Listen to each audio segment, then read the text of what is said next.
This is the Veidt Radio Network.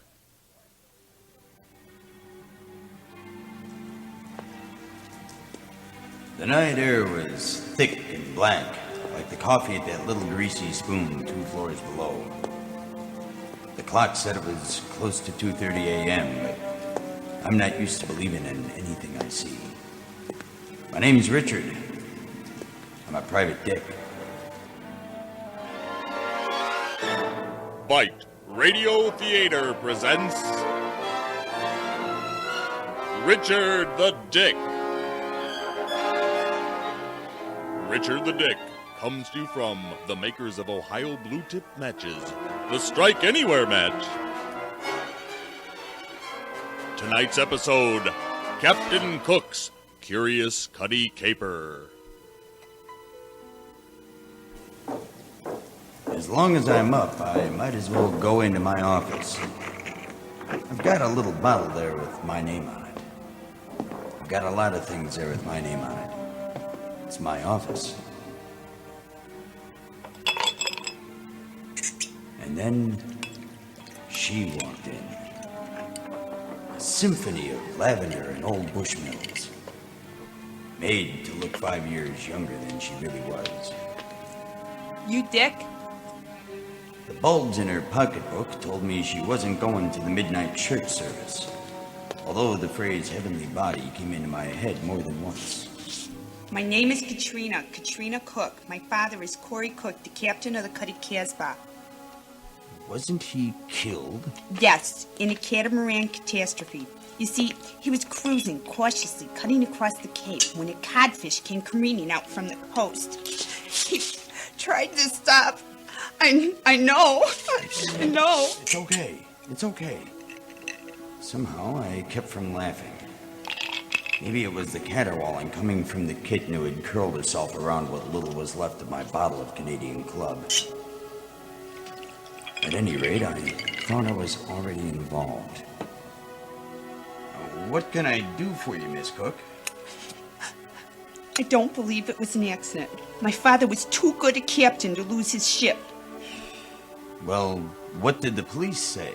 Oh, they said that he was as crazy as a curmudgeon because he sold his catfish company to that crafty Derek Dingle, the desperate dentist from Denver. Dingle? Didn't he douse... Dill Pepper's pickle plant with diesel? Yes. But he was never convicted of arson. He was pinched for purloining pilfered petrol and got paroled. Of course, my father never saw a newspaper at sea. So naturally you think this Derek Dingle drowned dearest daddy in the deep to double his dividends. Frankly, this fable was feeble. But following the folly of my female friend, who finished a fifth of gin I stashed Friday, I couldn't help wondering if she would pay in cash. Maybe I'd better look into a few details.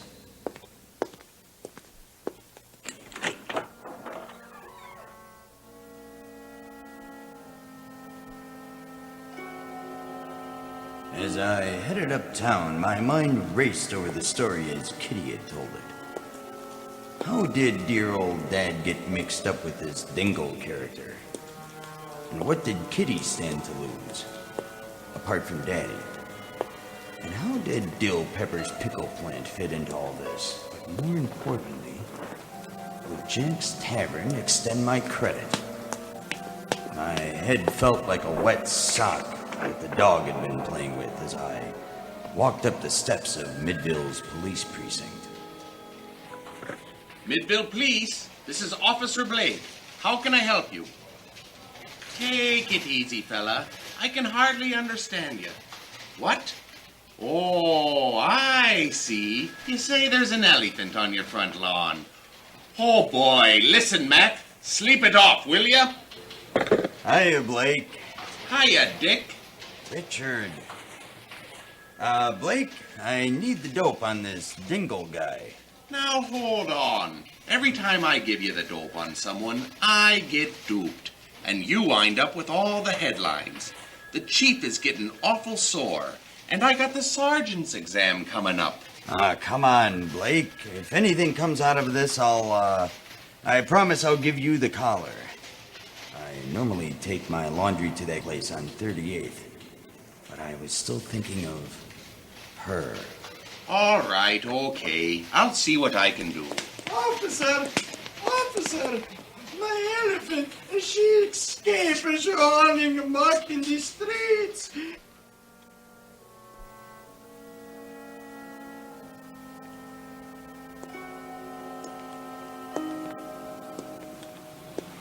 With old Blake going, I figured I had time to make a comfort stop. Southern comfort, that is. At good old Jack's Tavern.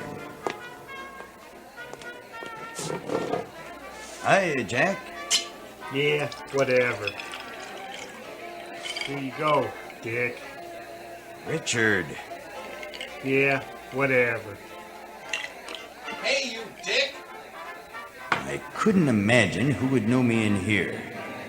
Unless it was one of the dozens I owe money to. The suspense was killing me. But not much faster than the cheap whiskey Jack's been pushing. I turned around.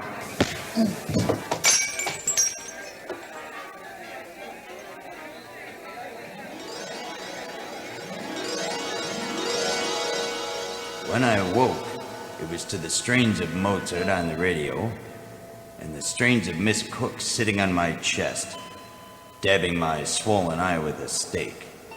Too bad I didn't get hit in the mouth. What happened? I found you in the park. You passed out before I could get a cab. Then I remembered.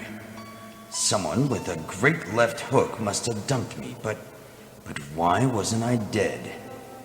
As I went through my coat looking for my flask of Mad Dog from last Christmas, I found a curious matchbook with a note inside.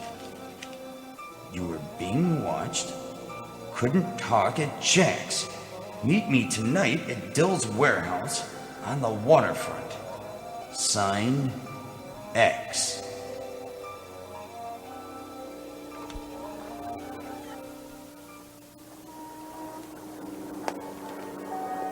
I've always hated the waterfront. Derelicts dot the docks like so much human debris waiting for Tuesday morning trash pickup. The stench of the stagnant water stings in my nostrils, like using cheap scotch for cologne after shaving with a dull razor on a cold morning. That was when I heard the footsteps. Oh, Dick, I'm so glad it's you. I found this matchbook in my person. It's got the same message as mine. Oh, Dick, I'm scared. What does this all mean?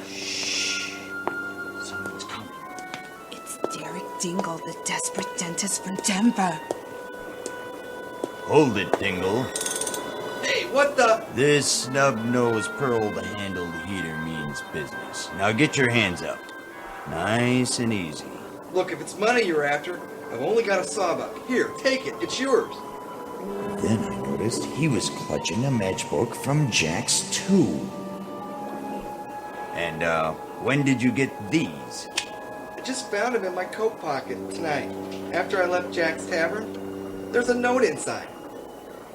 I felt a soft tugging at my sleeve, like that of a frightened child. Dick, there's an elephant tugging at your sleeve. Ah, that's my sweet Rosa. It's okay, she housebroken. Hey, you got a matchbook? Look, I got the one too. What's a 1-2? No, he means he's got a matchbook too. He's got two matchbooks? Just then, a shadowy figure rose up out of the dark, dank, fetid water of the harbor and threw itself onto the boardwalk. Daddy? Is it really you? My God, you're alive and safe and wet. Oh, dearest Daddy, I'm so happy. I had a crazy hunch that this could be that crazy curmudgeon Cory Cook, the captain of the Cutty Casbah. That dang elephant knocked me off my boat. I was bringing a gypsy troop down from Appleton. I darn near made it into the bay, too, when this peckish pachyderm proceeded to purloin my prize peanuts from my pants pocket and propelled me portside in the process.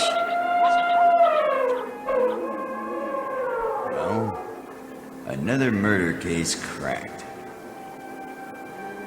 It wasn't much of a murder. It wasn't much of a case. But as soon as I get back to the office and crack open that case of 2-year-old scotch, it'll be murder in the morning. But it still doesn't explain about these matchbooks. For a moment, I thought I heard Jack's voice, but I had to look to be sure. I see you guys got the matchbooks I planted on you. Well, I'm glad you deadbeats could make it. You all got bar tabs as old as my Aunt Sadie, and I'm here to collect. All the pieces were slowly falling into place. I don't know who heard the footsteps first, but we all turned around at the same time. It was Blake. Hiya, Dick. You haven't seen Hey, any... Blake, I'd like you to meet Dingle. I believe he's the man you're looking for. Why? Does he own an elephant? Oh, no, sir. A Rosa? She's mine. Oh, is she now? Well, I've just seen the mess that pesky pachyderm's done down to the mayor's lawn. But, I'm afraid you and your sweet Rosie will be cooling your heels in the hooskow until you see the judge on Thursday. No funny business now. Come along. As Blake led Rosa and the gypsy off, I couldn't help wondering how they were fixed for peanuts at the county jail. And speaking of jail, Grandma's got a birthday coming up. And, oh yeah, just remember, if you're ever in town and you need a guy like me, I'm Richard. I'm a private dick.